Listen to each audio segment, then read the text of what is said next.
noche, por haberte adorado, por haberte alabado.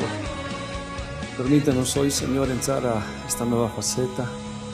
Danos entendimiento, discernimiento. Danos la capacidad de poder entender, pero no solamente entender, sino retener en el corazón, Señor. Porque de qué valdría que aprendamos tu palabra, pero que no haya una aprehensión de eso. Que no podamos retener, Señor, lo que tú tienes para nuestras vidas. Porque tu palabra tiene que transformar y cambiar, Padre. Señor, venimos, particularmente yo vengo humildemente a que hagas tu obra y tu voluntad. Ayúdame a poder dar tu palabra y que tu palabra se glorifique, Señor, aún sin importar en quién ve, pero que tu palabra corra, Padre. Gracias por esta noche. Permíteme ser sencillo, claro en la exposición de tu palabra y que esta, Señor, lleve mucha gloria, papá. Gracias, amado. Te agradezco por mis hermanos que están hoy reunidos y te doy las gracias por todo en el nombre de Jesús. Amén. Amén, queridos hermanos. Entramos en una nueva faceta. Hemos hablado de los límites de Cades Barnea, hemos hablado de Acrabín, hemos hablado de muchas partes, ¿no? que la alabanza tenía que tener sus límites. Para recordar un poquito, dijimos, ¿verdad?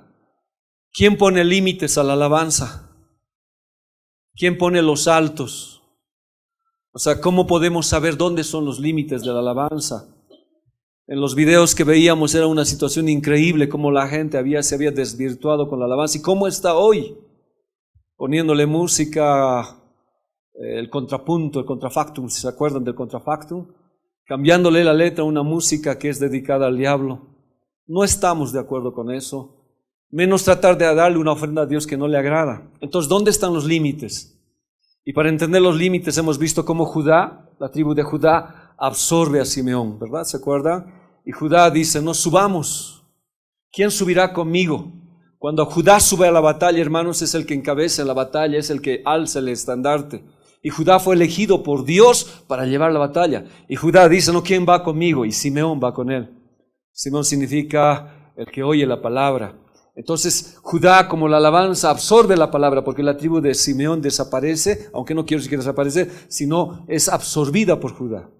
Y juntos empiezan la conquista, ¿ya? Y de la tribu de Judá viene el Señor Jesucristo. Y hasta ahora este legado para nosotros es ese. Y habíamos dicho, ¿no?, que en todas las áreas, para este lado, ¿se acuerda? Hemos visto a Esaú, a los amonitas, todo Acrabín, el valle de los escorpiones, vimos todo eso.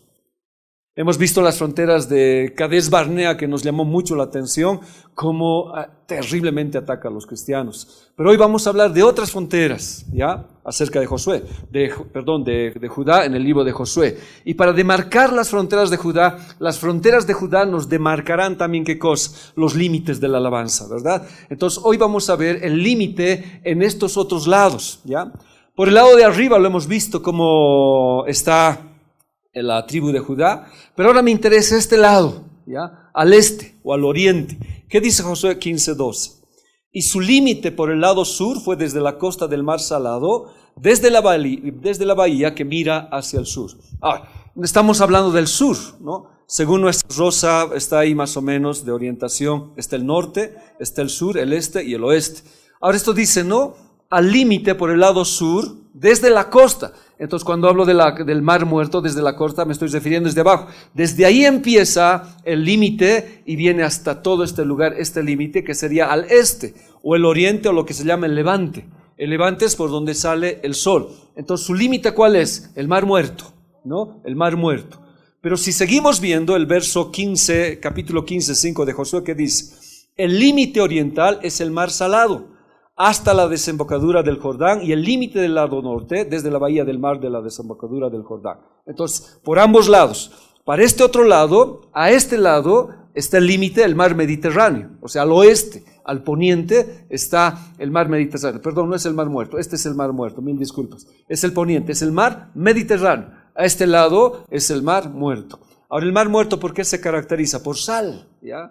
La salinidad es increíble, que la gente flota, dice, ¿no ve? Es la sal que hay aquí, ¿ya? Pero por aquel otro lado está el mar Mediterráneo, que también es salado. O sea, los límites para estos lados que estoy hablando son sal, ¿ya? Sal. Ahora, no olvidemos nunca que Dios nos puso límites. Dios puso límites a Judá que representan, ¿qué cosa? Los límites de la alabanza, ¿ya? Entonces acá vamos a ver qué límite Dios pone a la alabanza en esta otra faceta que se llama ¿qué? El límite del mar salado o lo salado. ¿Ya? Veamos. Perdón. Y su límite por el lado sur fue desde la costa del mar salado hasta la bahía que mira hacia el sur. El límite oriental es el mar salado hasta la desembocadura del Jordán y el límite del lado del norte desde la bahía del mar en la desembocadura del Jordán. Veamos algunos aspectos. Los límites de Judá, al oriente y al occidente, es sal, es salado. ¿Pero qué tiene que ver la sal? O sea, ¿qué nos habla la Biblia de la sal? Dice que la sal es desde antes ha sido usado. ¿Para qué? Para conservar los alimentos. Tal es la situación que a la sal se la ha llamado oro blanco. ¿Ya? Dice que es un producto muy preciado, tanto que se lo llamó oro blanco. De la palabra sal viene la palabra salario. Hoy cuando se recibe un salario viene de esta palabra, sal, porque antes esto hasta se convirtió como una moneda de intercambio o de pago, ¿ya? La sal. Entonces al soldado romano, al mercenario que iba a las batallas se le pagaba con sal, o sea, se daba una bolsita de sal. Ese era el salario, por eso viene de ahí, salario. Antes se pagaba con sal, porque era un producto muy preciado. Entonces, de esa palabra salario viene del latín dinero en sal. Entonces, con eso se pagaba. Entonces, la gente pagaba. Y eso más, ¿no? Los soldados cuando salían con su sal en la batalla, agarraban el sal y ponían a su producto, o sea, la carne, para que ésta llegue a conservarse, ¿ya? De ahí viene esa palabra sal. Es un salario que hay, ¿ya? Ahora en la Biblia nos dice varios conceptos de la sal, pero lo que nos dice la Biblia es que la sal evita la corrupción, lo que nosotros conocemos el famoso charquecito, ¿no ve? Entonces, evita la corrupción, evita el deterioro. Entonces, el primer límite para nosotros, para Judá, ¿cuál es? Debe evitarse la corrupción y el deterioro de la alabanza, ¿ya? No puede haber corrupción en la alabanza. Levítico 2:13, a ver. Y sazonarás con sal toda ofrenda que presentes, y no harás que falte jamás de tu ofrenda la sal del pacto de tu Dios. En toda ofrenda tuya ofrecerás sal. Entonces, todas las ofrendas con grano y se ofrecía ¿qué cosa? Sal, se le ponía sal. La sal era un pacto perpetuo, ¿ya? Y el Señor decía, no harás que falte nunca la sal. La sal debe ser el elemento principal, primordial, para que haya esta ofrenda en lo que se había dado a Dios. El libro de Marcos 9:49-50 dice, porque todos serán salados con fuego y todo sacrificio será salado con sal. Ahora, si yo hablo de la primera parte, inclusive se dice, ¿no?, que en el infierno, cuando la gente vaya al infierno y sea echada, también va a ser salada con sal para preservarse. Este es otro tema, ¿no? Porque dice, donde el gusano nunca muere, donde come la piel, pero la carne vuelve a regenerarse. O sea, es para perpetuidad, o sea, hace que se preserve, ¿ya? La sal tiene esa característica. Pero a nuestro punto donde nosotros estamos hablando, dice, ¿no? Todo sacrificio será salado con sal. Entonces, todo lo que se ofrece al Señor debería tener, ¿qué cosa? Sal. Ahora, la sal tiene su connotación también. A mayor cantidad, ¿qué pasaría sal? Es salado, y a menor cantidad, igual es insípido, ¿no? O sea, tiene un equilibrio la sal. Todos nosotros cuando comemos la sal, o sea, nos servimos la sal, tiene un equilibrio, pues. Entonces nosotros de la misma manera sabemos dar el equilibrio en la sal, que voy a estar hablando más allá. Pero ¿qué dice? Seguiremos leyendo. Buena es la sal, mas si la sal se hace insípida, ¿con qué la sazonaréis? Tened sal en vosotros mismos y tened paz los unos con los otros. Un límite que Dios me está diciendo, jamás, nunca debería desaparecer el sazón de la ofrenda. Entonces, cuando cantemos debe haber sazón, gusto, hay una sal que yo le pongo, es una ofrenda que yo le doy al Señor. Cuando la sal se elimina, o sea, en cierto sentido no se elimina la sal, sino la sal pierde su constancia de salinidad y se vuelve algo inútil. Y dice que agarraban la sal y lo botaban en los caminos. Cuando estábamos en Perú, en Cusco, en un tiempo de compartimiento, me fui yo a la playa y había la gente que agarraba los peces y los ponía ahí como una mesa y le ponían sal, harta sal. Pero después había caminos blancos, había unos caminos blancos, yo no sabía de qué era. Y le pregunté al que estaba, ¿no? ¿Y estos caminos, o sea, de dónde es esta tierra? O sea, ¿cómo lo hacen? ¿De dónde han sacado tan blanquito, tan bonito este pavimento? Así, ¿no? Entonces ella me dijo, no, no es pavimento, es sal, me dice. Pero es la sal que se ha puesto al pescado, pero que el pescado lo ha absorbido y ya no sirve. Entonces, como ya no sirve, se lo bota en los caminos y es pisada, no sirve. Nunca había visto, y es la primera vez que vi, ¿no? Entonces la Biblia por eso dice, si tú o yo no sabemos presentar una ofrenda debidamente al Señor, si quitamos el sabor de servirle a Dios, se convierte pues insípida.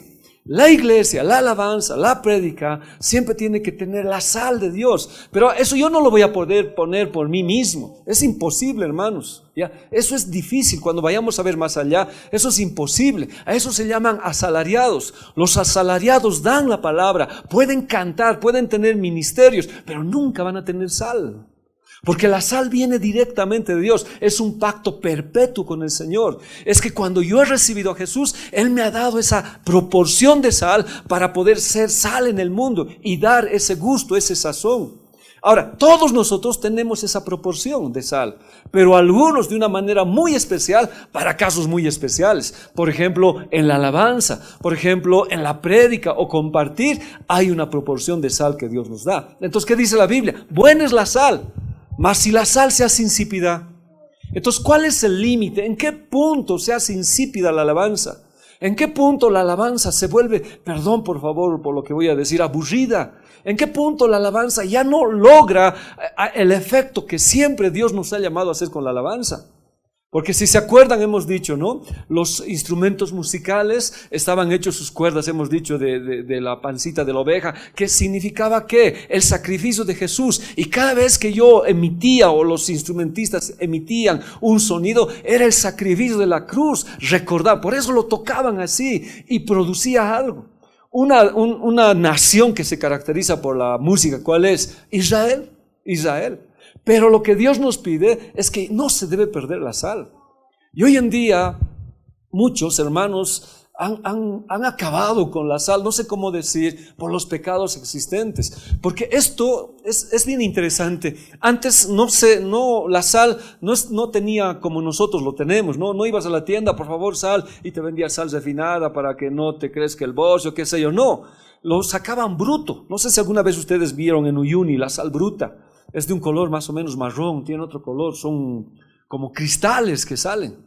Y estos cristales son sal, ¿ya? Y esto sal, como ellos no sabían cómo purificarlo, entonces les traían en recipientes de roca y ahí ponían la sal y lo cesaban con una tapa, ¿ya? Para de poco sacar sal para sazonar. Y resulta que esta piedra que era, muchas veces se humedecía.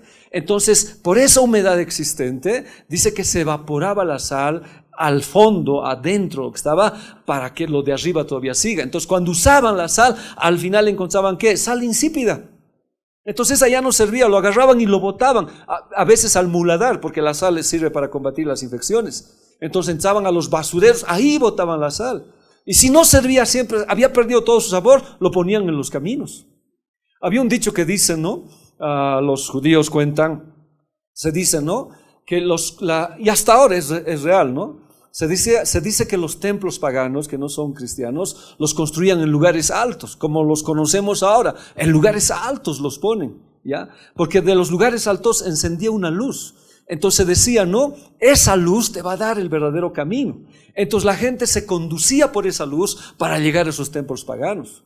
Y por eso Jesús dijo, ustedes son la luz del mundo, ¿ya? Y si la luz se apaga, ¿dónde está la sal? ¿Con qué vamos a hacer la sal? Entonces dice que para llegar a esos templos paganos, agarraban la sal que no servía y lo vertían en ese camino para llegar a ese templo pagano. Entonces, ¿qué estoy diciendo? La sal que nos sirve, la sal que ha perdido su sabor, en vez de llevarnos a Dios, nos lleva a esos templos paganos. Por eso no se puede perder el sabor. David que decía, no quites de mí tu Santo Espíritu, Señor. Porque cuando lo vio a Saúl estaba demente. Algo había pasado en su vida, porque el Espíritu de Dios se había apartado y venía un espíritu a atormentarlo. Entonces, Salmo 51, David dice, no apartes de mí tu Santo Espíritu. Porque no tener el Santo Espíritu, hermanos, es ministrar seco, es cantar seco, es que la iglesia se muera. ¿Por qué? Porque en vez de llevar a la luz que es Cristo, estamos llevando un templo pagano a una idolatría. Entonces la sal era bien importante, por eso dicen, ¿no? Todo tiene que ser salado. Los ministros de alabanza tienen que ser salados con gusto, en la proporción que Dios le da. Y todo lo que ellos ofrecen tiene que ser con sal. Hablando estrictamente, estoy hablando de lo que es la alabanza. Pero si hablamos integralmente, hermanos, todos nosotros, en el lugar donde nos estemos moviendo, en el lugar donde trabajamos con el Señor, nuestra ofrenda tiene que estar salada con sal. Pero buena es la sal, porque tipifica pacto, tipifica muchas cosas. Mas si la sal pierde su sabor, ¿cómo puedo sazonar al mundo? El mundo quiere de Dios y nosotros tenemos que darle ese sabor. Pero si el mundo no ve en nosotros el sabor de Cristo, que nosotros no presentemos la palabra con ese amor, con esa gloria a Dios, no ven, entonces no queda pues nada a nosotros.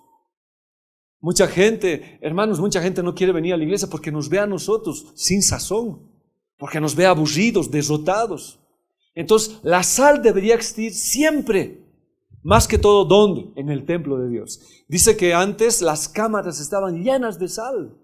¿Por qué? Porque toda ofrenda tenía que ser presentada ¿con qué? Con sal. Ahora, Dios no quería no que sea con levadura y con miel, porque la levadura y la miel, ¿qué hacían? Fermentaban. Ahora, era parte, pero lo primero que es sal. Ahora, en la levadura, por ejemplo, en el pan, ¿qué produce? Cuando se pone levadura en el pan, ¿qué produce? Que crezca. Pero, y el bromato mismo, ¿no? Pero produce los agujeritos en el pan. Eso hace la levadura. Por eso la levadura, cuando llega a la iglesia, hace que el pan esté inflado y tenga huecos en su contenido. En cambio, la sal no. Por eso la Santa Cena es un pan sin levadura. Sin levadura. No se hincha, no tiene huecos, usted no le va a ver huecos. Pero la sal es algo que debe existir.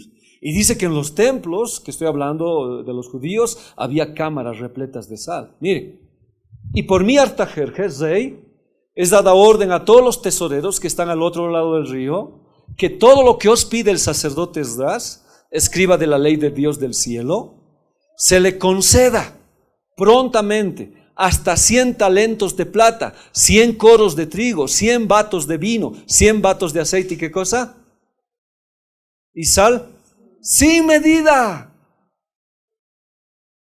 Toda la sal que necesite. ¿Por qué? Porque las ofrendas que tenían, sal. Entonces la sal era importante, hermanos. ¿Ya? La sal era importante. Por eso es el límite.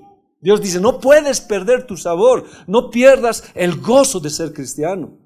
O sea, no solamente es cantar el gozo que tengo yo, debería uno vivir gozo.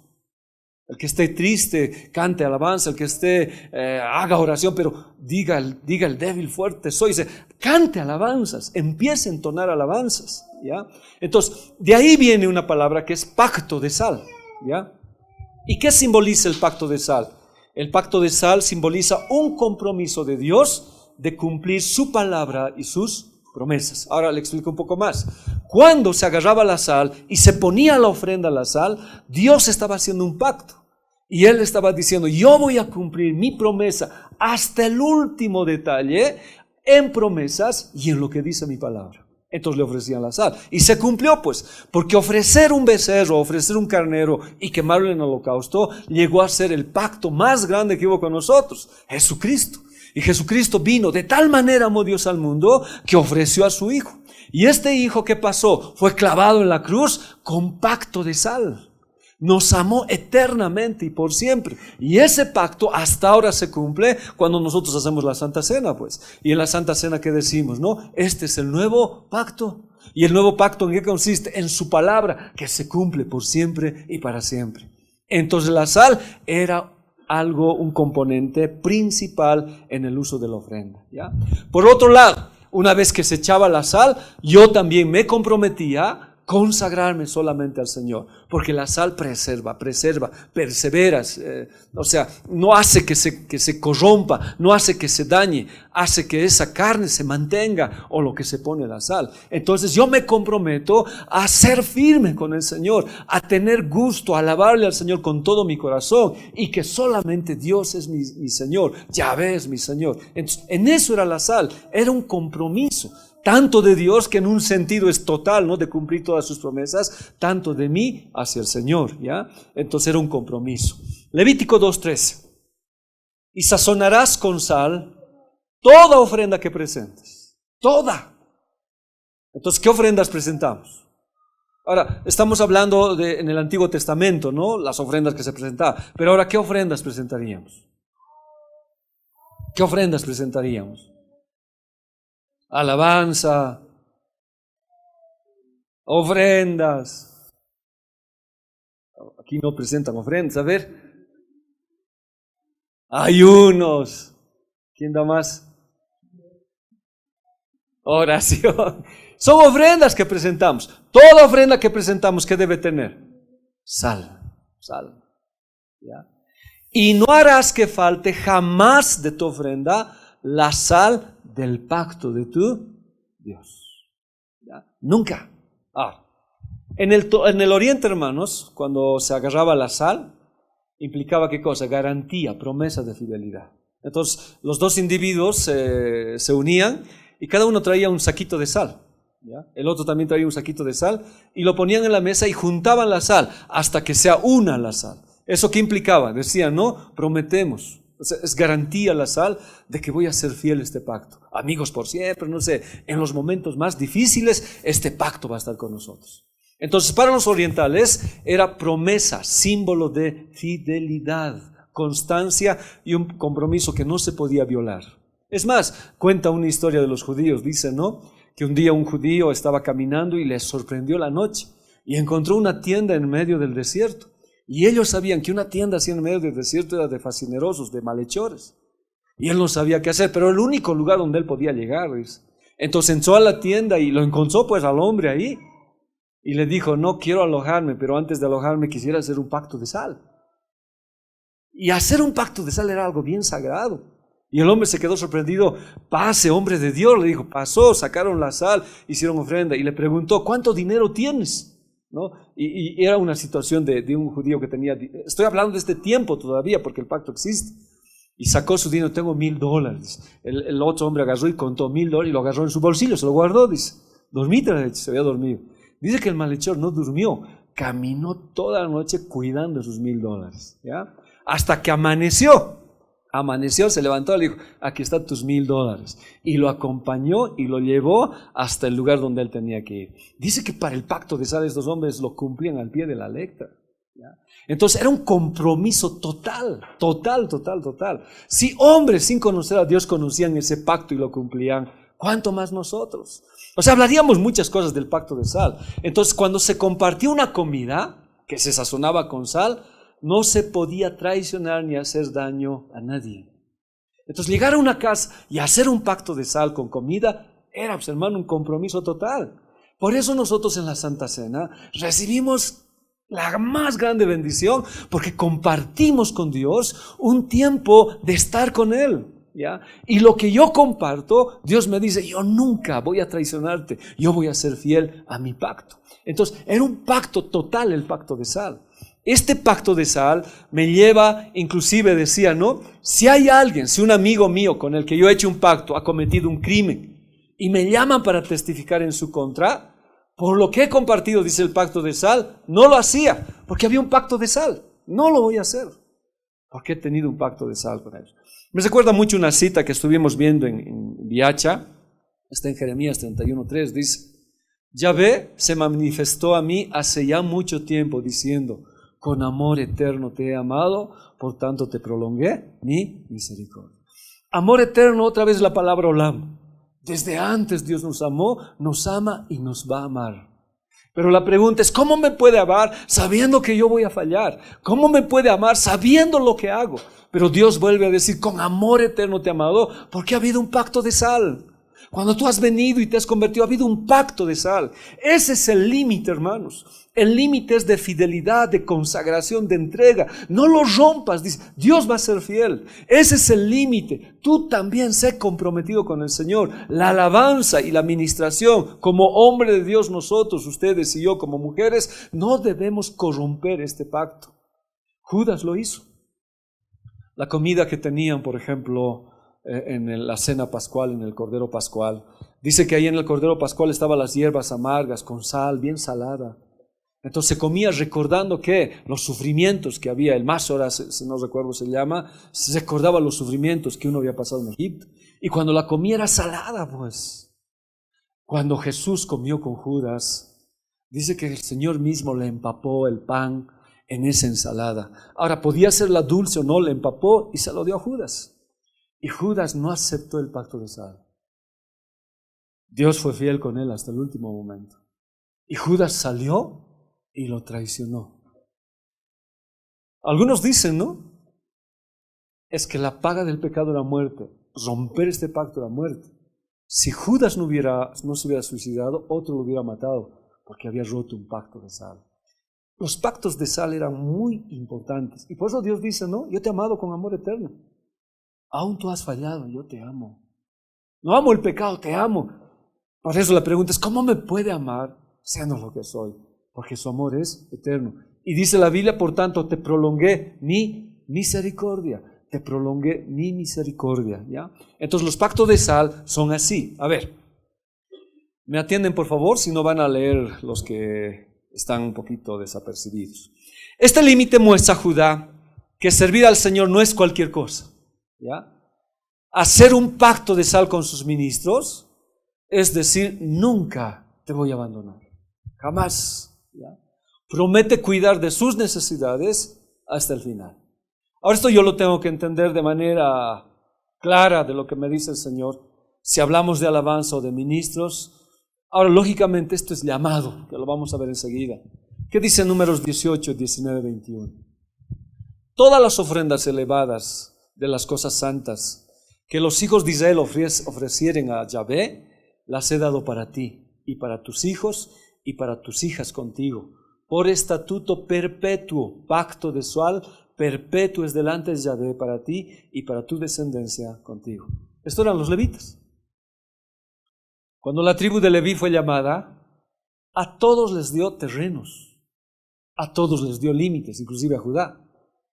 Entonces le dijo, este es tu límite, Efraín, estos son tus límites. Y no solamente les dio, se acuerdan, terrenos, sino les dio carros, les dio vacas, les dio toros para hacer, les dio todo. Y cada tribu se fue con eso. Hasta que llegó la tribu de Leví. Y a la tribu de Leví le dijo, tú no tienes nada. Yo soy tu porción, yo soy tu terreno. Entonces la tribu de Leví no tuvo ninguna herencia.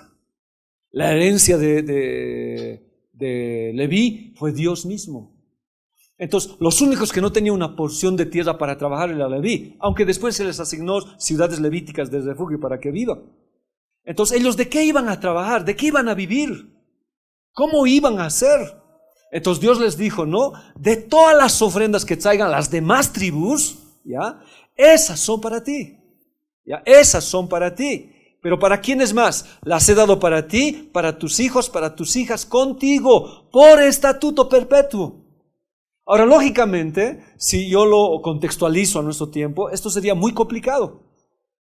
Porque todos los levitas, desde la escuela bíblica que trabaja, ministros de alabanza, que toditos tendríamos que estar viviendo, diremos, de las ofrendas que se dé a la iglesia. Se ha contextualizado ya de diferente manera, ¿ya? Pues ya la Biblia habla, no pondrás bozal al buey que trilla. Entonces, pero si existieran los medios, hermanos, y la situación, ¿por qué no hacerlo? Pero a la esencia de lo que yo voy, es lo que dice, ¿no? Lo que dice el Señor, no te va a faltar nada. No te va a faltar nada, ¿ya? Pero no solamente no te va a faltar nada, yo garantizo, hago un pacto de sal contigo. No solamente para ti, sino para tus hijos y para tus hijas. Es estatuto perpetuo, pacto de sal perpetuo, es delante de Yahvé para ti y para tu descendencia contigo. Este es un punto, diremos que hoy, no sé, hermanos, no quiero hablar mucho, pero que es muy, muy duro. De verdad, para casarse con un pastor, perdón que hable en ese sentido, una mujer tendría que pensarlo mucho. Porque ese pastor, ¿qué no va a tener? Tierra, herencia, ni nada. Porque su porción, ¿qué va a ser? ¿Quién va a ser? Dios. Por eso le decía Dios a Aarón, te tienes que casar con una mujer de tu misma tribu de Leví, no de otra tribu. Para que entienda el llamado al servicio. O sea, ¿qué sucede? Yo tengo años ya como siervo de Dios y que he dejado mi trabajo y me dedico a la obra. Estoy en la obra. Hemos pasado momentos muy difíciles, muy críticos, pero ha habido un pacto que Dios ha hecho conmigo, hermanos. Yo estoy como 31 años como pastor y como pastor a tiempo completo más o menos doy como 20 años que he dejado mi trabajo y le sirvo al Señor. Mi primera ayuda como ministro cuando dejé mi trabajo fue 80 bolivianos. Cuando ya tenía 4 hijos, uno pequeño. Pero esos 80 para mí fue una bendición porque Dios bendecía. Entonces Dios, ¿qué dice? Yo voy a hacer un pacto de sal. Ese es el objetivo que Dios... Ahora, no todos reciben el llamado. Algunos dicen, ¿no? El llamado ministerial y el llamado al pastor parece que se ha ido extinguiendo. Porque muchos han visto sufrir a los pastores y pasar momentos bien críticos y muy duros. Recuerdo una vez, cuando estuve en Viacha, antes de que me llame el Señor al servicio, fui a visitar un pastor. Este pastor era de la iglesia Santidad. Y me llamaron, pastor, vamos a visitarlo. El pastor me decía, le digo, vamos. Ya, no era todavía yo pastor, era copastor, pero no pastor a tiempo completo. Trabajaba todavía. Entonces fuimos a visitar la casa y lo encontramos al anciano. Estaba botado en cama. Le había dado un cáncer de próstata muy avanzado. La iglesia lo había botado porque ya era anciano, ya no servía en la congregación. Lo cambiaron por un pastor joven. Él renunció a su trabajo, renunció a todo y se dio íntegramente al Señor. Después de haber servido al Señor, él fue un objeto desechable para la iglesia. No se acordaron de él. Cuando llegamos, hermano, el panorama era bien triste. Lo vi al pastor en el suelo, con tacitas, sin nada que comer. Cuando lo visitamos, dije, ¿qué ha pasado? Y su iglesia, no, se han olvidado. Todos se han olvidado. Y estaban reunidos sus hijos. Y sus hijos, de alguna manera, maldecían. Y decían, mi papá tiene la culpa. Porque dejó el trabajo, dejó todo para dedicarse al Señor. Y nosotros mismos no hemos podido vivir, hemos vivido mendigando, hemos vivido como hemos podido. Y ellos decían, no, nunca nosotros vamos a ser pastor para vivir como él vive. Cuando yo enfrenté esa situación, hermanos, para mí era crítico, duro. Dios me estaba llamando. Dios me estaba llamando. Yo recuerdo esa vez, le dije, Dios, sé que el ministerio pastoral es tuyo. Como Pablo dice, sabemos pasar momentos duros de hambre, de necesidad. Pero Dios, nunca permitas que en casa yo pueda mendigar, ni puedan mis hijos decir, el pastorado es así, nos ha faltado esto. Nunca lo hagas, Señor. Yo quiero servirte, pero no quiero tener este testimonio, ni menos que mis hijos mendiguen lo mismo. Ese día hice un pacto de sal con el Señor. Él hizo un pacto de sal conmigo. 31 años, hermanos, que sirvo. Hemos pasado muchas cosas terribles. Generalmente yo no hablo de lo que paso, ni a veces ni a mi familia, ni a mis hermanos, lo que paso, lo que me sucede. Pero sí creo que en el pacto de sal, Dios jamás me hizo faltar, nunca. Él siempre fue fiel. Me ha sorprendido en cosas increíbles. Me ha sorprendido en situaciones terribles y me lo ha dado. No me habrá dado dinero para comprarme tantas cosas, pero lo ha hecho en casa. Me ha sorprendido, porque Dios dice, es pacto perpetuo, pacto de sal. Ese es el límite. Dios te está diciendo, confía en mí. O sea, no te corrompas, no sea que tú te corrompas y te diluyas y ya no sirvas como sal. Ahora, hermanos, sé que el ministerio no es sencillo, no es fácil. Había un tiempo que yo ni podía ofrendar porque nos quitaron la casa, nos estafaron, ni para ofrendar tenía. Pero hermanos, Dios ha sido fiel en toda mi vida hasta ahora que estoy como pastor. Él ha sido fiel. El problema tal vez he sido yo, pero dice que Él me ha amado con amor eterno. Entonces, puede ser que ahora muchos de nosotros Se dice, ¿no?, que los pastores son como una especie que se está extinguiendo de pastores llamados a tiempo completo. Hoy lo que hay es pastores bivocacionales, porque ya no pueden, porque la iglesia ya no quiere sostener a un pastor, ya no tiene tal vez la fuerza para sostener a un pastor, menos 2 pastores. No quiero hablar mucho del diezmo, pero alguna vez vamos a hablar, porque decía Dios a los levitas, ¿no ve? No te preocupes, el pueblo te va a sostener. Cuando no le sostenieron al pueblo, cuando el pueblo no le sostuvo a los levitas tuvieron que trabajar, hermano. Salieron a buscar trabajo. Y cuando buscaron trabajo, no había quien ministre, no había quien dé nada. Y la nación cayó. Y dice que con estas tuvieron que buscar a los levitas, porque el templo había caído, todo había caído. Es bien necesario confiar en este tiempo al Señor. Yo pido a Dios que en este tiempo Dios pueda levantar en este lugar y donde esté, pastores que puedan decirle a Dios, o hombres que reciban el llamado y digan, Señor, estoy dispuesto a creerte. Y el pacto es perpetuo. El pacto es por siempre. Pero no solamente para mí, sino para quién. Para mis hijos y para mis hijas. Pero este llamado en este sentido, ¿para quién es? Para los del ministerio de la alabanza. Yo sé que hay cosas difíciles. No le estamos pidiendo ahora a los ministros que se retiren de su trabajo porque es un poco complicado. Pero dale al Señor, dale a Dios lo que le corresponde. En el tiempo, sobre poco has sido fiel, sobre mucho te pondré. Dale ese tiempo al Señor. Si tienes que cantarle a Dios, ven, corre, dale tu tiempo, adora al Señor con todo, ponle sal. Y nunca, mi pacto es perpetuo, por siempre y para siempre. Pero es para todos nosotros. Nunca Dios abandona a sus siervos, ni los descuida en sus necesidades. Mire lo que Dios le dijo a David. ¿No saben ustedes que el Señor Dios de Israel dio a David el reino sobre Israel para siempre a él y a sus hijos con pacto de sal? Ahora, eso es nuevamente, no todos los hijos de David se portaron bien, pues. Hubo reyes que hicieron, hermanos, cosas inadecuadas, no correctas. Pero por el pacto de sal que David había hecho con Dios, o Dios con David, Dios nunca hizo faltar un hijo en la casa de David. Y de la casa de David, por el pacto de sal, ¿quién vino? Jesús. Entonces el límite es ese, hermanos, de creerle a Dios, de no corromper su llamado, de no decirle, Señor, tú me proveerás, verás, Él lo hace. Y eso se llama caminar en integridad. Quiero mostrarles esto un poco. He tratado de buscar algunos otros ejemplos. Y vamos a ver un poquito para ver esto de lo que nos habla la Biblia. Lucas 2:7. ¿Me ayudan? 2:3.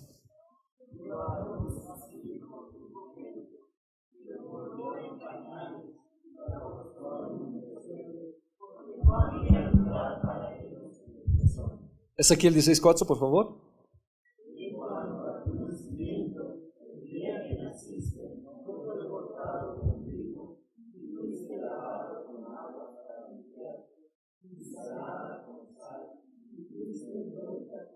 Ahora, yo no sé cómo mi mami me habrá hecho, me habrá fajado, pero recuerdo, ¿no?, dentro de nuestra cultura, por ejemplo, dentro de lo que nosotros conocemos, ¿cómo se los envuelven a los niños?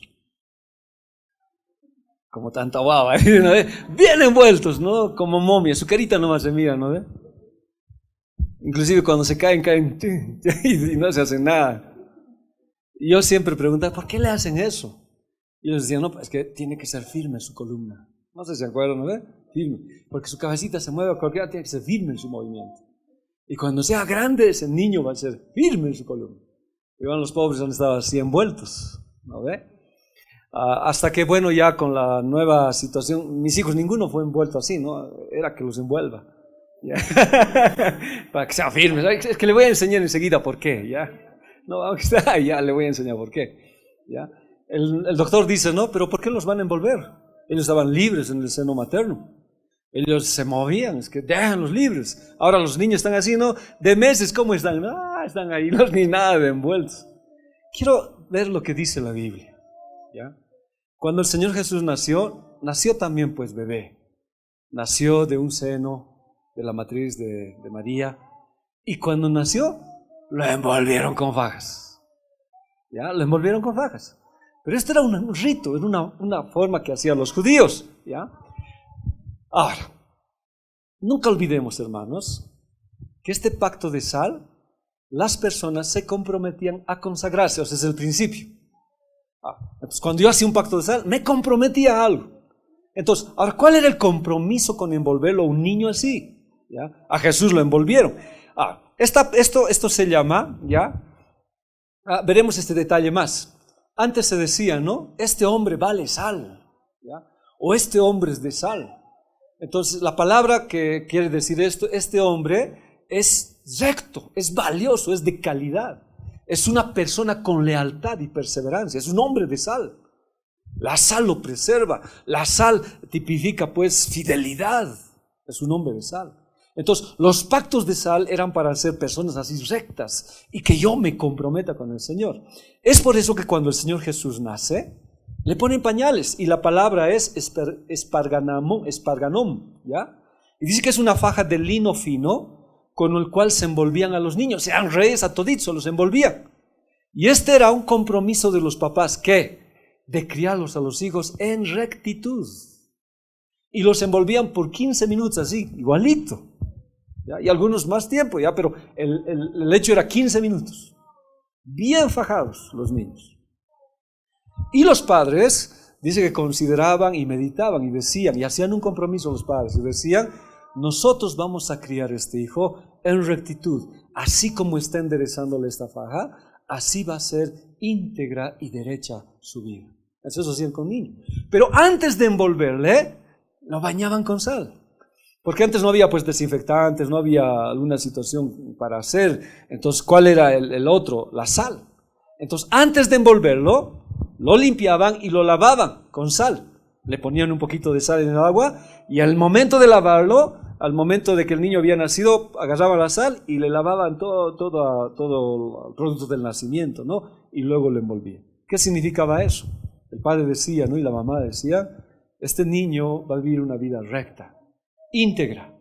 Y cuando él hable, va a hablar con sazón, palabra justa de Dios. Es por eso les hacían así a los niños. Si uno preguntara y dijera, ¿no? Si vamos viendo esto, para los israelitas la faja implicaba rectitud, justicia, honestidad. Por eso los fajaban así, santidad. Y la sal implicaba que este jovencito, este niño, su hablar iba a ser íntegro, iba a hablar correctamente y verdaderamente. Ahora, si nosotros aplicamos eso, yo voy a volver a hablar harto de esto en la iglesia porque es el principio de Dios, ¿ya? Si hablamos esto en la iglesia, todo niño que nace entonces en la congregación, ¿qué debíamos hacer? Bueno, estoy hablando espiritualmente. ¿Qué debíamos hacer? Debíamos fajarlos. Primero bañarlos en sal. ¿Y dónde estaría eso para apoyarlo bíblicamente? Efesios, ¿qué dice? Pónganse el cinturón, fájense. Fájense de la verdad. Por eso la palabra es importante. Tenemos que fajarlos con la verdad para que su hablar como sea íntegro. Íntegro. Por eso los discipulados son importantes en la congregación.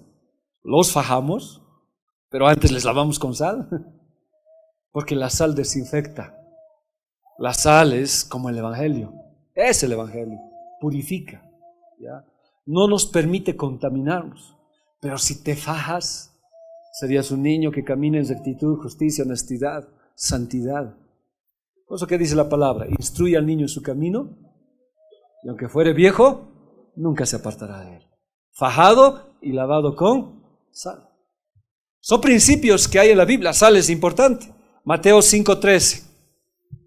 Vosotros sois la sal de la tierra, pero si la sal se desvanece, ¿con qué será salada? No sirve para nada, sino para ser echada fuera y hollada por los hombres. Entonces, todos, de alguna manera, tenemos que ser frotados con sal.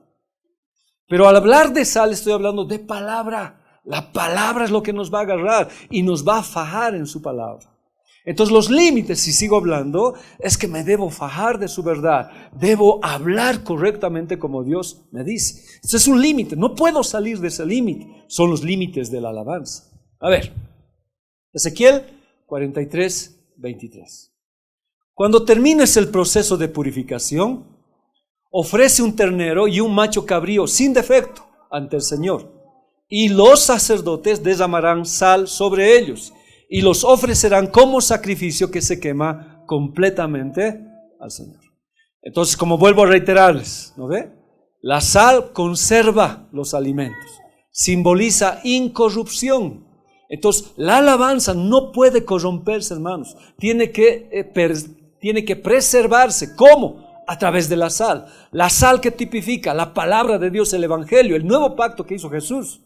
Y eso nos lleva ¿a qué? A santidad e integridad. Entonces, algo que no debe faltar en la alabanza, algo que no debe faltar en ningún ministerio, ¿qué es? Palabra. Palabra. Siempre debe haber palabra. La palabra nos ayuda, nos hace crecer.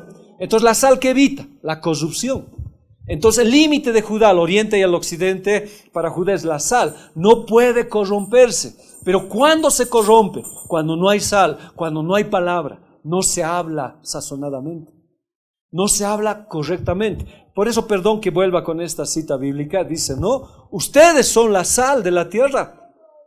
Pero si dejan de tener sabor, si se acaba en ustedes la sazón de compartir el Evangelio, si ya no hay palabra en ustedes, ¿cómo la van a compartir? No sirve para nada.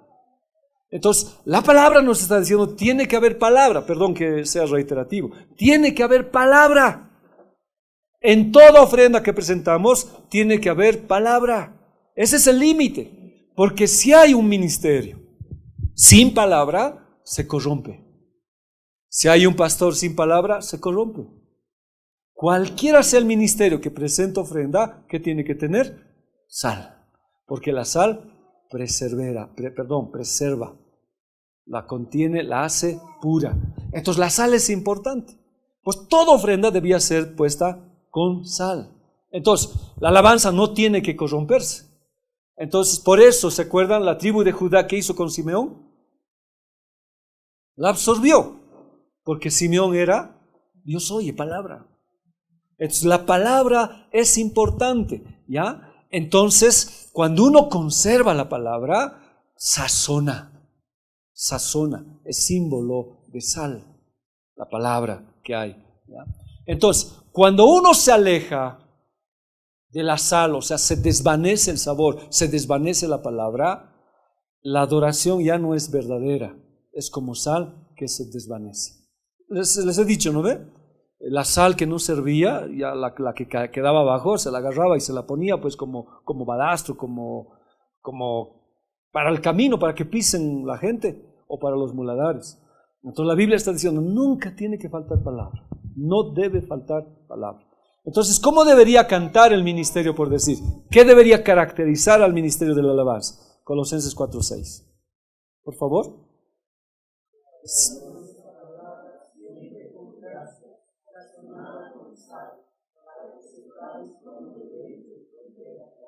Entonces la alabanza, ¿cómo debería ser? Siempre sazonada ¿con qué? Con sal. ¿Y qué es la sal? Palabra. Entonces la alabanza siempre tiene que tener palabra, ¿no? La alabanza de hoy, hemos dicho, ya no tiene contenido de la palabra, tiene cualquier cosa. Se ha vuelto muy superficial y hasta no se entiende a quién es.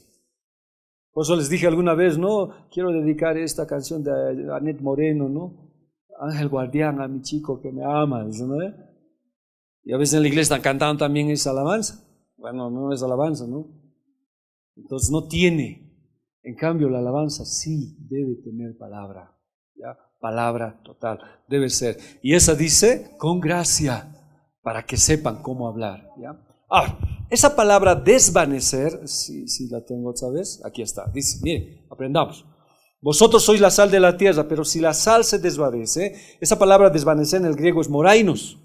Si te vuelves insípido, simple, enloqueces. Qué terrible. Ahora yo entiendo por qué entonces la alabanza ha enloquecido, ¿ya?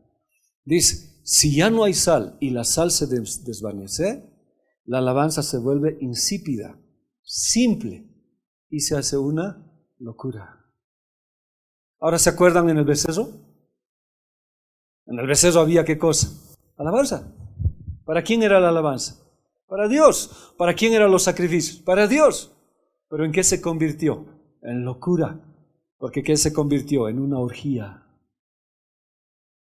Entonces la alabanza se convierte simple, insípida y enloquece. Uno se vuelve loco. Entonces ya no hay la manera correcta de hacer. La alabanza se ha vuelto una locura total. Es por eso que le ponen pues cualquier tipo de música. Y como dicen, no, todo es de Dios hasta la diablada, hay que recuperarlo, dicen, ¿no ve? Hay que recuperar la diablada. Y hay que dárselo a Dios. Locura. Morainos. Que pierde el valor de la palabra, se desvanece la palabra y su adoración es morainos. La palabra siempre, siempre, siempre tiene que ser importante. Siempre tiene que ser vital en nuestras vidas. La palabra debe ser el centro que mueve todo. La palabra. Romanos 1:22. Pues habiendo conocido a Dios, no le glorificaron como a Dios, ni le dieron gracias, sino que se envanecieron en sus razonamientos y su necio corazón fue entenebrecido. Profesando ser sabios, se hicieron necios, morainos. Eso se llama involución. ¿Cómo la alabanza puede involucionar? ¿Cómo en vez de llegar a Dios, se acuerdan que hemos hablado de este tema al iniciar? La alabanza, en vez de traer el trono de Dios, ¿qué traía? El trono de la iniquidad. ¿Cómo puede ser que involucione la alabanza? O sea, ¿cómo puede perder? Porque uno ha empezado, ¿qué? A razonar. Y el razonamiento no es malo, pero el razonamiento tiene que estar conforme a la palabra del Señor. Y una palabra que no esté conforme a lo que Dios dice es una mente entenebrecida, en oscuridad, no hay luz. Y creyendo saber, conociendo, se hicieron morainos. Y cambiaron la gloria de Dios incorruptible en semejanza de imagen de hombre corruptible, de aves, de cuadrúpedos y de reptiles. ¿Qué hicieron? Empezaron a tener idolatría, como en el becerro. Por eso, hermanos, la palabra es fundamental. Fundamental. Yo les dije alguna vez, y no lo he dicho a manera de broma, sino es verdad. Si tendríamos que poner un título en la iglesia, ¿qué es? Ven, aquí hay palabra. Pero la gente, ¿dónde corre? Ven, aquí hay sanidad. ¿Dónde corre la gente? A la sanidad. Y no estoy en contra de la sanidad porque es algo de Dios. Pero ¿qué va a sostener nuestras vidas? La palabra. Porque sano te puedes ir igual al infierno, pues. Y es preferible estar enfermo, pero sano espiritualmente. E irse con el Señor. Entonces, son cosas que pasan. Por eso esa palabra moray, ¿no? Es terrible. Entonces, cuando se desvanece la sal, llega la necedad. Es que hay tanta. Sí, hemos visto, pues, hermano, esa necedad. La unción del perrito, ¿se acuerdan? Y lo hemos visto. Los pastores, ¿cómo lo han agarrado a los hermanos? Con correas. ¿Y qué hacían los hermanos con esa unción?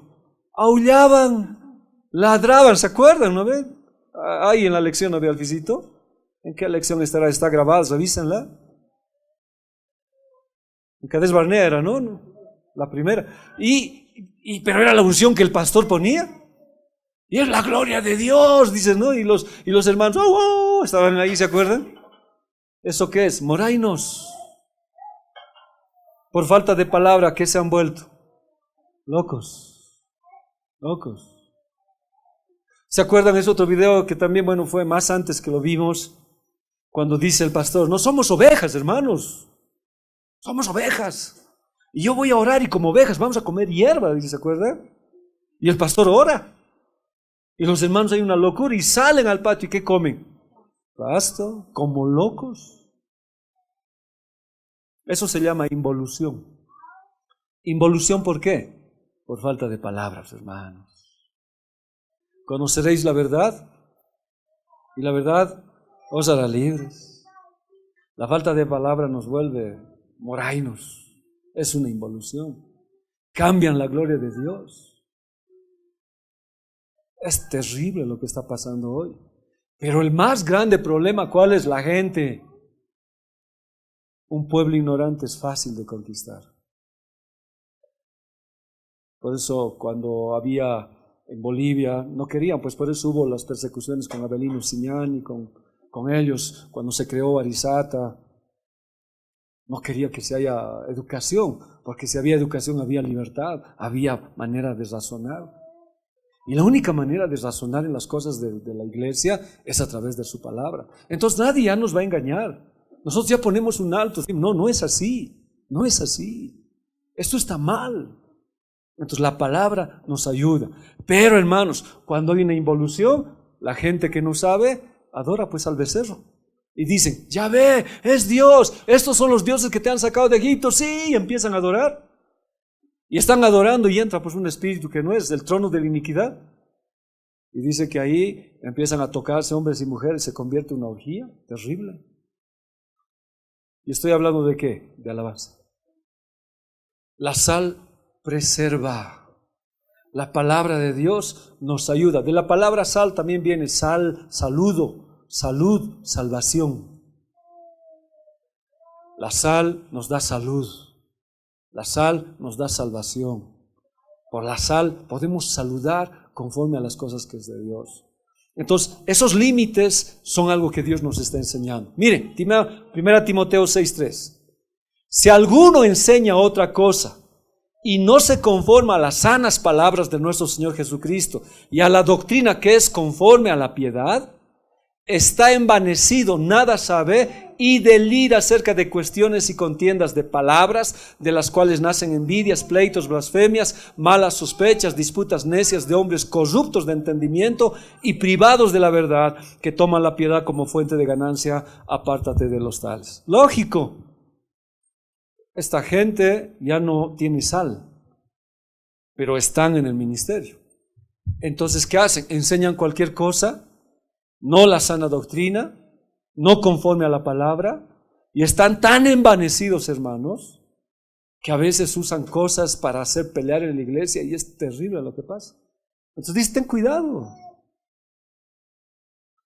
El elemento, lo que Dios nos ordena en la iglesia es: conoceréis la verdad, id y haced discípulos, enséñenles, recuérdenles lo que es la palabra del Señor. Vamos a ver otra palabra. ¿Qué significa sal en el griego? ¿Ya? Sal. ¿Y por qué lo pongo a David ahí? ¿Qué significa sal? Vayamos. Sal viene de una palabra griega, halas, que figurativamente señala prudencia. Entonces la palabra, ¿qué te convierte? En un hombre prudente. Y dice que una característica de un músico en la Biblia, aunque vamos a sacar esa palabra músico a medida que avancemos, de un sinfonista, de un salmista que se llama David, era eso, prudencia, tenía sal. Miren, entonces uno de los criados respondió diciendo: he aquí yo he visto al hijo de Isaí, un hijo de Isaí de Belén, que sabe tocar, un sinfonista, un músico. Es valiente, vigoroso, hombre de guerra, pero ¿qué más es? Prudente en sus palabras. Tiene sal, sabe cómo hablar, sabe cómo cantar al Señor. Tiene las proporciones de sal adecuadas. Un pastor que no maneje bien la sal puede salar a la iglesia, salado lo puede volver, o darlo con poco sabor. Es exactamente como Dios nos dice por la guía de su Espíritu Santo. La sal, ¿ya?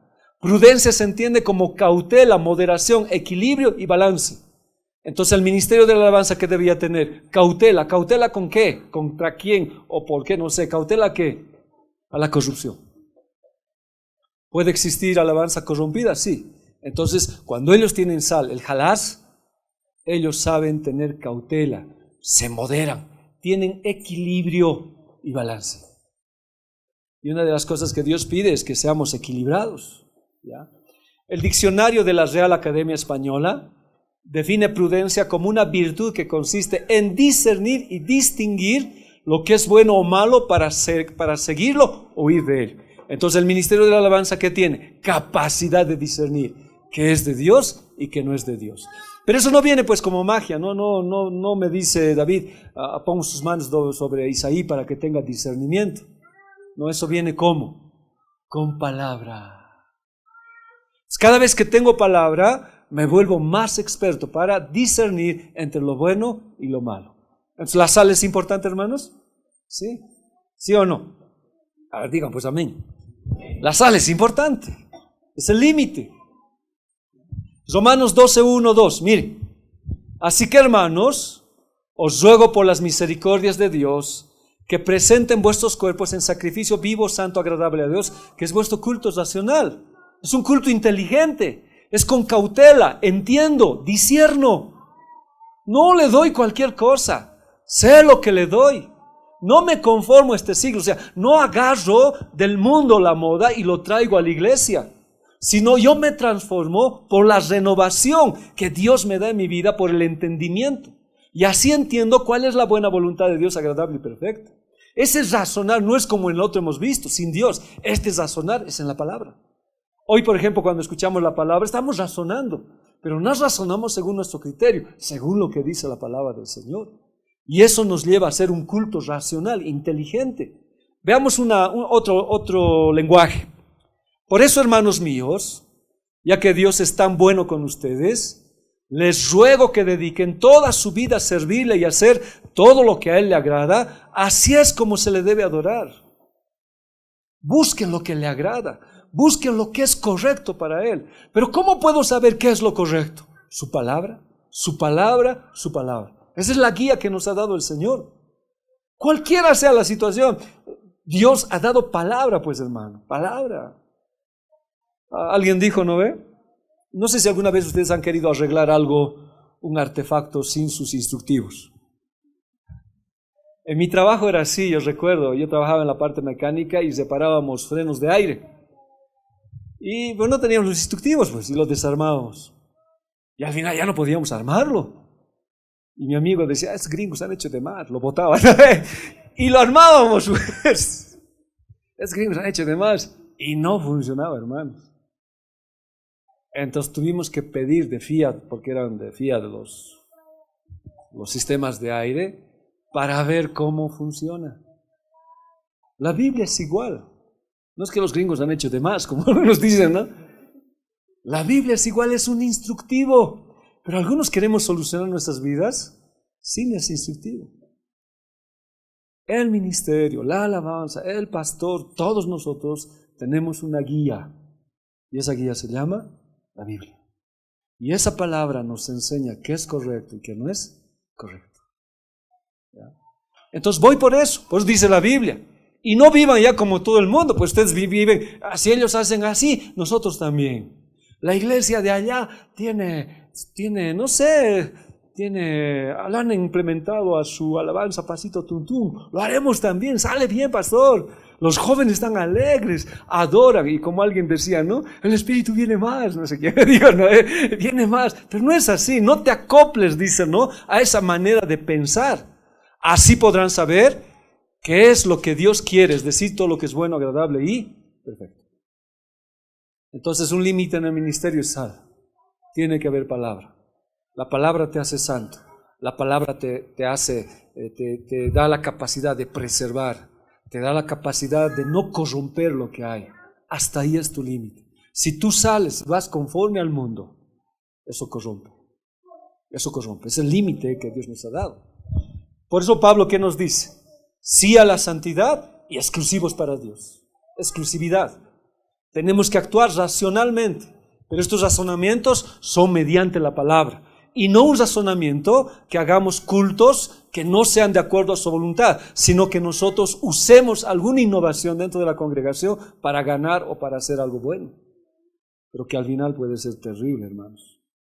Los nuevos cultos, los nuevos pactos ajenos a la Escritura, no son de Dios. No son de Dios. Lo único que nos va a llevar a lo de Dios es su palabra. Hoy hay ese pare de sufrir, es totalmente antibíblico, ¿no ve? Es brujería total esa, hechicería total es. Sus pactos de sal, ¿cómo lo hacen? Y cómo la gente testimonia, cómo dice. Pero no se le cree tanto a Jesús, se cree a las cosas que nos ponen. No es nada. Esos son pactos ajenos a la Escritura, que no están conforme a su palabra. Entonces no me puedo amoldar al sistema del mundo. No me puedo amoldar a sistemas de moda, por decir que existe, sino mi entendimiento tiene que ser transformado, mi palabra tiene que ser cambiada por la palabra de Dios. Es lo único que me va a cambiar. Y así el ministerio tiene la debida guía, ¿ya? Ahora, es cierto, ¿no? avanzando vamos a tener lo que ver eso, porque entonces, ¿qué ritmo lo hago? ¿Qué hago? Hay preguntas que lo vamos a hacer, que están ahí, pero que sí la palabra nos va a dar el parámetro adecuado. Esto hemos hablado el domingo, ya el libro de Ezequiel, el capítulo 44, 9. Por eso que dice Dios, así ha dicho Yahvé el Señor, ningún hijo de extranjero, incircunciso de corazón o incircunciso de carne entrará en mi santuario. De todos los hijos de extranjeros que están entre los hijos de Israel, no pueden entrar. ¿Por qué? Porque no tienen palabra, pues. Miren, si lo parafraseo, ¿qué estaría diciendo? Nadie puede ser parte del ministerio de la alabanza si es extranjero, si no ha hecho un pacto de Dios, si no ha recibido a Jesús en su corazón. Por más que venga y esté entre la iglesia, pues. Por más que sea un músico espectacular, si es extranjero, no puede. No puede. Así ha dicho Yahvé el Señor, ningún hijo de extranjero, incircunciso de corazón, o sea, que no ha hecho un pacto con Dios, e incircunciso de carne, por los dos lados, ninguno, ni en su corazón, ni en su carne, ni afuera, se ha comprometido con Dios. No puede entrar en mi santuario. ¿Ya? La palabra incircunciso es arel, expuesto, proyectándose suelto como el prepucio. Es algo que está suelto, que no tiene control, es extranjero. No se le puede limitar en la iglesia, no le puedo decir obedece, porque es extranjero, pues, no conoce. No tiene el pacto de sal él, no tiene la alianza, no conoce a Jesucristo. Entonces él hace lo que quiere, pero está dentro de un ministerio, forma parte de un ministerio. La circuncisión es pacto de obediencia. Dios le dijo a Abraham que lo hiciera. ¿Ya? La palabra extranjero es necar, foráneo, pagano. Según la Biblia, no puede ministrar. No puede ministrar. Pero pastor, con el trayecto se va a convertir. No, yo le estoy hablando lo que dice la Biblia. Y a usted que lo convierta después, como dice, y es otra cosa. La Biblia dice, no puede. Tácitamente, no puede. Ezequiel 44:7. Esta es la Biblia Kadosh. Tú trajiste extranjeros incircuncisos en ambos, corazón y carne. O sea, nunca recibieron a Jesús. Ni exteriormente se portan como cristianos, pero tú los trajiste. Ahora, no estoy diciendo que no hay que traer gente a la iglesia. Sí, pero ¿cuál es nuestro objetivo? Que conozcan pues a Cristo. Porque si tú los traes, o yo los traigo a este lugar como un club social, y les proponemos juegos, todo, pero si no reciben a Cristo, ¿qué es lo que tenemos? Extranjeros, pues. ¿Y el extranjero cómo se va a portar? Como extranjero. No puede estar en mi lugar K2, menos profanarlo. Sí, mi casa, cuando ofreces pan, la grasa, la sangre, así pues aparte todas tus abominaciones, ellos transgredieron mi vida. Lógico, no conocen, hermanos. Entonces, ¿cómo tocarán? ¿Cómo harán? ¿Qué darán? Habrán un ensayito de una alabanza cristiana y otro que no es cristiano. ¿Cómo se convertirá eso? No es correcto, no está bien, son extranjeros. La palabra profanar es halal, ¿qué significa? Introducir una innovación sin respeto a las cosas santas de Dios. Bueno, como es extranjero, tiene pues ideas, pero sus ideas no son conforme a la palabra. Entonces, ¿qué innovaría en la alabanza? ¿Qué pondría? ¿Qué cosita podía innovar? A ver, haremos esto en la alabanza, me parece. Y esa innovación no es conforme a la palabra. La Biblia dice, mi casa es Kadosh, es santo. Y solamente aquel que ha hecho pacto, conoce la palabra, ha sido introducido en la palabra, ese puede ministrar. ¿Ya? Esa palabra profanar también significa aflojar, desatar, que llega a significar libre de obligaciones. No, pues no sabe. Está libre de obligaciones. Pero hoy se han dado cuenta por la carestía a veces de ministros de alabanza. ¿Qué hace la iglesia? ¿Qué hace? Mete a cualquiera, ¿no? Mete a cualquiera. Si se toma igual, ministran todavía adelante. No lo perderemos. Un día no nos ha tomado. Al día siguiente conmigo a pedir perdón. No, la Biblia dice no puede ser. No tiene obligaciones, pero uno que ha recibido a Jesús le tiene temor, sabe el límite de la sal. Vamos a hablar más de esto ya casi en lo último. Un extranjero es aquel que no tiene conocimiento de su palabra, menos compromisos con el ministerio. Está porque le gusta, está porque es bonito. ¿Se acuerdan en Charaña? Yo estaba en Charaña, en la iglesia, trabajando, y se me acercó un joven que venía a la iglesia, un compañero mío, y me dijo, pastor, Fredcito, hermano, ya pues que mis hijos vengan a la iglesia, que canten, que alaben, yo les voy a comprar instrumentos. ¿En serio? Sí. Ya pues, pero hablaré con ellos para que reciban a Cristo. Ya, no importa lo que sea. Pero una vez que toquen, salen afuera y ya expertos para tocar la música mundana. O sea, ¿cuáles son los objetivos? ¿Dónde está? Deuteronomio 10:16 dice, pongan en su corazón la marca de la alianza y no sigan siendo tercos. O sea, tienes que ser comprometido con Dios. Solo así puedes estar en un ministerio de la alabanza. Puede ser que muchos quieran renunciar, no sé, pero creo que es correcto lo que Dios dice. Tienes que saber la palabra. Pero esto es integral en todos nosotros. Hechos 7:51. Duros de cerviz, incircuncisos de corazón y de oídos. Vosotros siempre resistís al Espíritu Santo, como vuestros padres, así también vosotros. ¿Sabe? Moisés tuvo un extranjero en su casa. Tuvo un extranjero, su hijo. Y cuando él estaba yendo a libertar a Israel, de sacarlo de Egipto, Dios lo salió al encuentro para matarlo a Moisés, porque tenía un extranjero. Tener un extranjero es terrible, hermanos. Vamos a llegar, Dios mediante, esa parte. Están en el ministerio, pero por falta de conocimiento y llamado, profanan el lugar santo de Dios. Leamos Hebreos 5:4, que dice, nadie puede tomar este honor para sí mismo, sino que es Dios quien lo llama y le da el honor, como en el caso de Aarón. ¿Todos pueden entrar al ministerio de la alabanza? ¿Quién puede entrar? A ver, léanlo. Quien Dios llama, nadie puede tomar este honor. Ahora está bien, yo quiero, buena obra, anhela, el que quiere un don, buena obra anhela, pero haz los pasos debidos, comprométete con el Señor, ama al Señor, recibe en tu corazón, que la palabra esté así, porque nadie puede tomar este honor para sí mismo.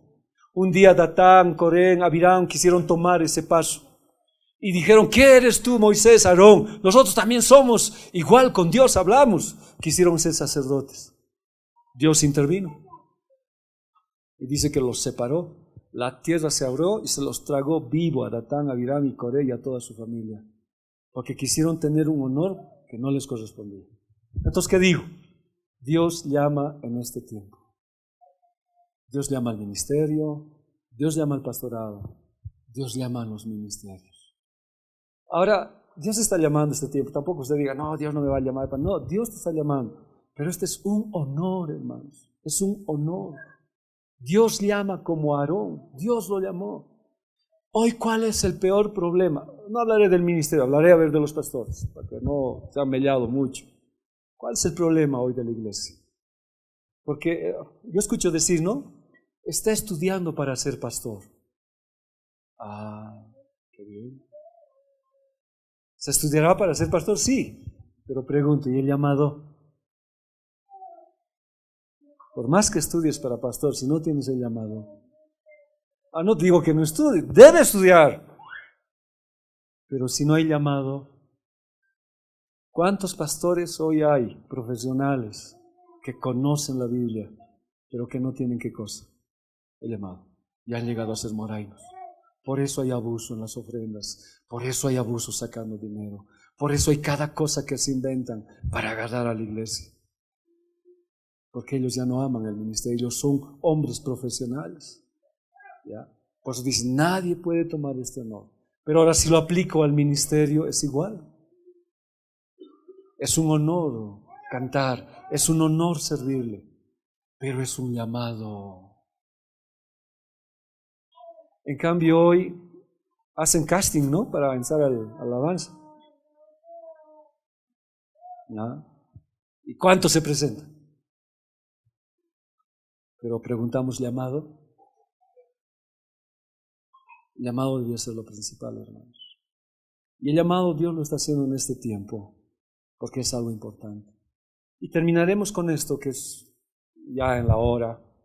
El Señor por poco mata a Moisés en el camino, porque tenía en su familia un extranjero. No lo circuncidó por la presión de su esposa para no ocasionarle un dolor a su hijo. Yo le voy a explicar a grandes rasgos esto, alguna vez lo he compartido.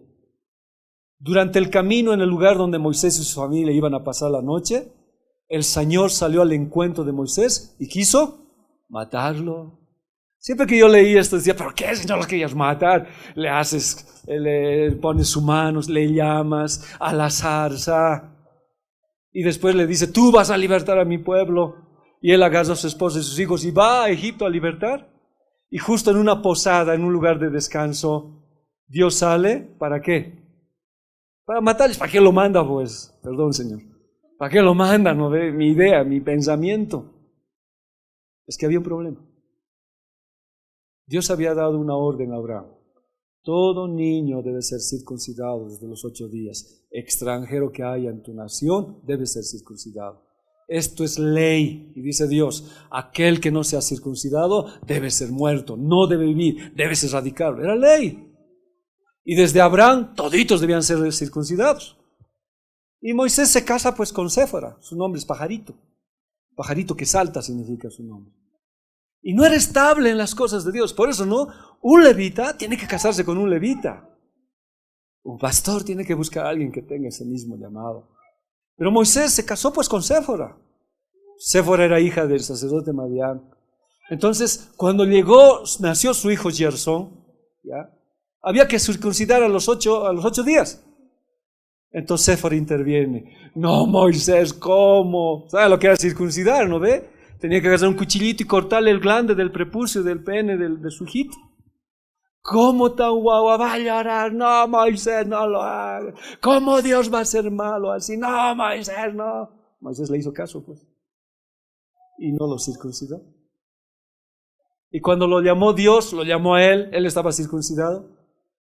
Y cuando él estaba yendo, Dios le dijo, ¿cómo te voy a llamar a vos si en tu casa tienes control? Te voy a matar. Vamos a ver un poquito. Esto ya es una historia larga. Moisés tenía un hijo llamado Gerson, miren. Y tomó Jetro, suegro de Moisés, a Séfora, la mujer de Moisés, después que él la envió. Y a sus 2 hijos, el uno se llamaba Gerson, que significa exiliado, expulsado, desterrado. Ahora le puso eso porque él había sido exiliado de Egipto. Pero su hijo estaba siendo exiliado, expulsado y desterrado ¿de dónde? De la patria celestial. ¿Por qué? Porque no lo había circuncidado. Un lenguaje dice desconocido. ¿Desconocido de quién? De Dios. Dios no lo conocía a su hijo, porque él nunca lo circuncidó. Él tenía otro hijo, Eleazar, más, pero él era el primogénito. No fue circuncidado. Entonces, para terminar, ¿qué dice la historia? ¿Ya? Entonces Séfora, porque no sabemos, dice que un ángel vino a matarlo a Moisés. Y estaba muriendo. Ya no iba a haber pueblos rescatados, ya no iban a salir de Egipto, nada. Hasta que Séfora ya no sabe qué hacer, agarra una piedra afilada, su hijo ya era grande, y corta el prepucio de su hijo. Tal vez su hijo tenía 13 años, 15 años. Sin piedad. Con cuchillito era fácil de niño, no iba a doler tanto. Lo que ella no quería, lo hizo peor. Su esposo se estaba muriendo.